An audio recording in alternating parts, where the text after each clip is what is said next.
This is the grand unifying shirt theory. At least I think it's grand. And it starts here. The explanation of it starts here with Doorway Man. Doorway Man is a composite image. Billy Lovelady's face, most of it anyway, is pasted on top of Joe Molina. And I'm not going to go through all the details of that. You'll just have to accept that as a fact. This was done deliberately by the conspirators in order to give Billy Lovelady an alibi, because Billy Lovelady was the sixth floor shooter decoy, the visual decoy on the sixth floor, because he kind of looks like Oswald. That's why they used him. And the reasons I think that, briefly, is, for one, Amos Ewens said he saw a bald spot on this man's head trying to look out the window. He had a bald spot on his head. I was looking at the bald spot. And I think he was talking about the sixth floor shooter, and this shooter did not shoot. Billy Lovelady did not shoot a gun, but he fiddled with one at a window to make it look as though he was shooting a gun.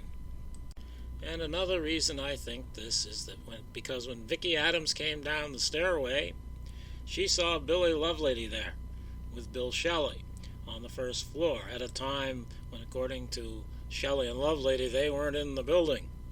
Now, there were many attempts were made to discredit this account. The cover-up handled it in many ways. The most dramatic isn't the right word, I don't know, but they corrupted the account of Eddie Piper. I have a video about that, and I'm not going to get into the details here.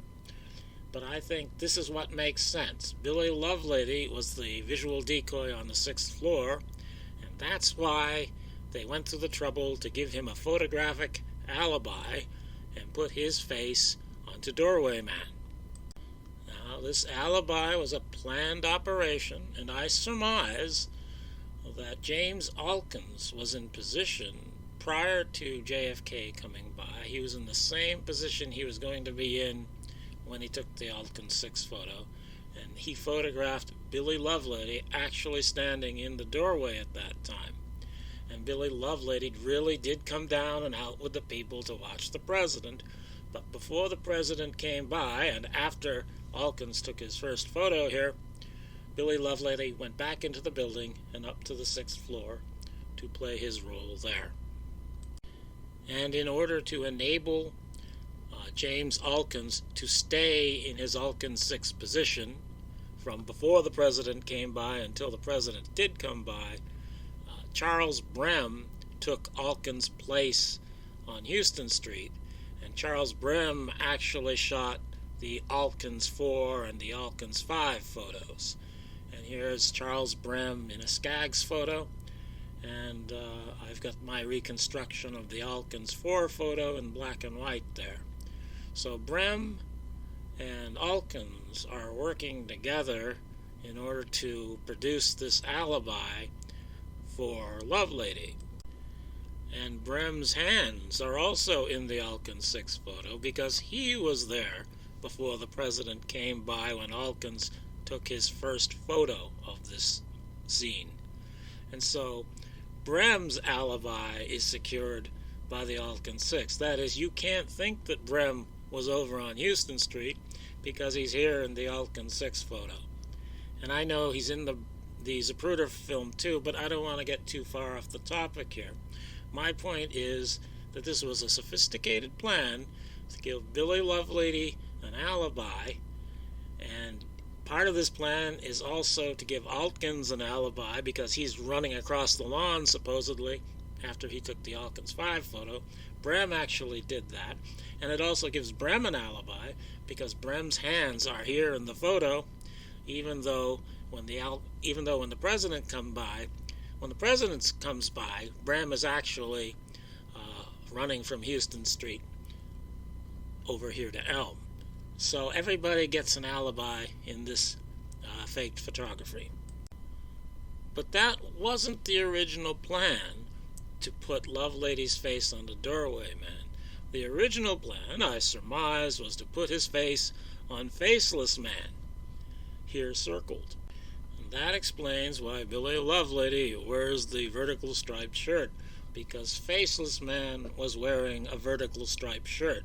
Now, it's been photographically blotted out with white in the front of the shirt, and I think something was probably done to the end of the sleeve there, would be his left sleeve, but I think that's the same shirt, and this was the original plan, and that's why Billy Lovelady is wearing this shirt, because he was supposed to be, his head was supposed to be pasted on Faceless Man.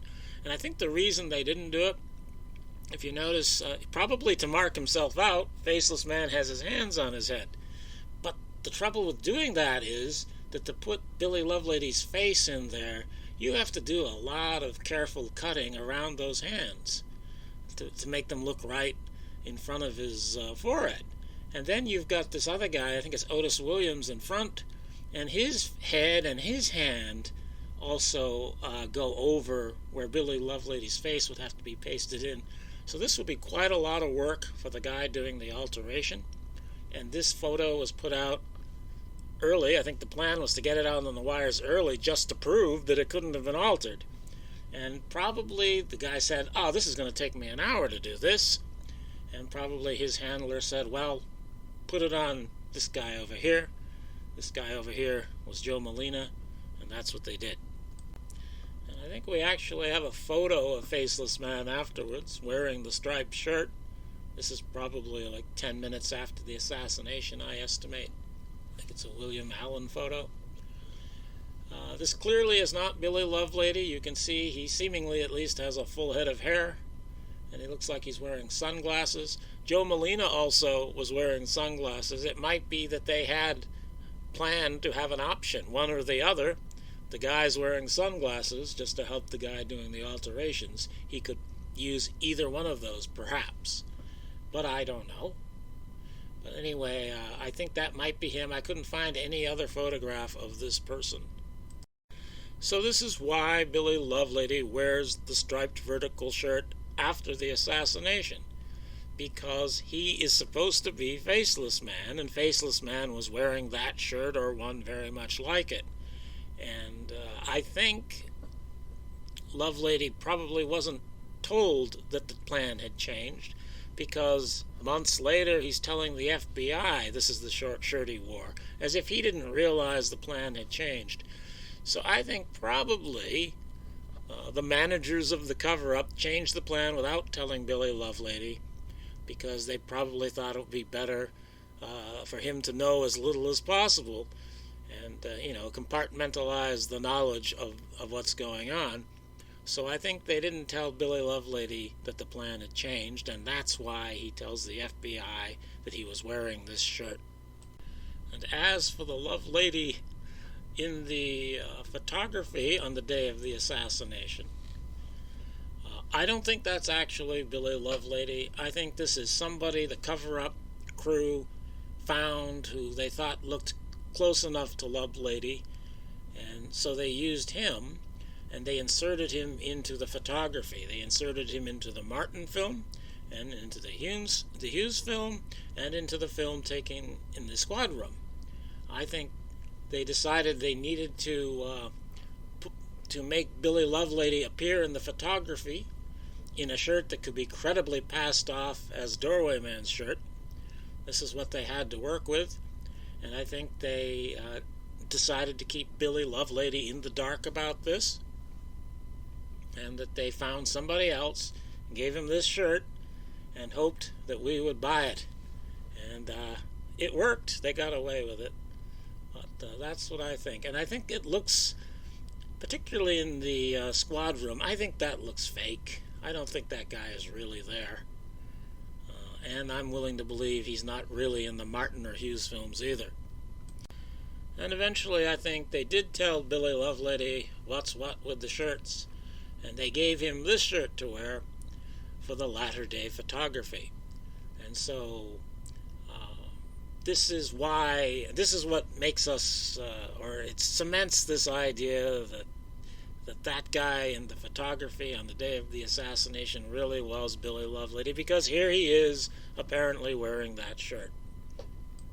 And I think this is probably why Captain Westbrook said, "Don't let nobody see him," when Oswald was arrested at the Texas Theater and was being taken out the front door. I think Captain Westbrook had been informed of this problem, and the reason he didn't want anybody to see him is because of the shirt. The shirt Oswald's wearing here happens to look closer probably to Doorway Man's shirt than the latter day Billy Lovelady shirt. And I think it was they were aware of this problem, that if Oswald's shirt looked like Doorway Man's shirt, that people might think it's Lee Harvey Oswald in the doorway, and that's not what they were trying to do by faking that photograph. And they try to fake it a little more when he's being brought into the police station. You can see they pulled that shirt off him even more. And his hands are cuffed in the back. And I don't have it here, but it looks like they might have even uncuffed his hands to get that shirt almost completely off him. But they don't want to take it completely off him because they know he was photographed when they brought him out the front door. But I think the point of this, bringing him in with his shirt like that almost completely off him, is to de-emphasize the shirt. They don't want people to see the shirt because they don't want you to think he's Doorway Man. And he's not Doorway Man, but I think that explains why they're doing all this crap with the shirt. And as I said before, I don't know who this guy is here, but possibly he's Harvey. I don't know why he would be standing on the steps. And I'm just saying Harvey, as I think Oswald was working with another person and both of them were sharing the same identity. That's all I mean by it. And I don't know why he would be on the steps, whether he was supposedly working at the Texas School Book Depository or whether he just walked up there. I don't know, but I think it's a possibility, and that might be the clever touch. He's on the steps, and we're going to cover his face because we don't want anyone to know he exists, and we're going to cover his face with Billy Lovelady's face. But what they ended up doing is they just blacked out his face. Now, it might be he has nothing to do with Oswald. It could be just some tool of the conspiracy who's doing a job here. I don't know, but I think it's a possibility. All right, well, that's my grand unifying shirt theory. I think the plan originally was to put the face on Faceless Man, and they had to put it on Doorway Man, and that explains all the shirt play. And this also implies the involvement of Joe Molina. I've made a video on that. I don't think it's up now. I'll probably have to make another one of those. I do think Joe Molina was involved. I think he was actually paid off by a lawsuit he filed. But that would be its own video if I get around to that.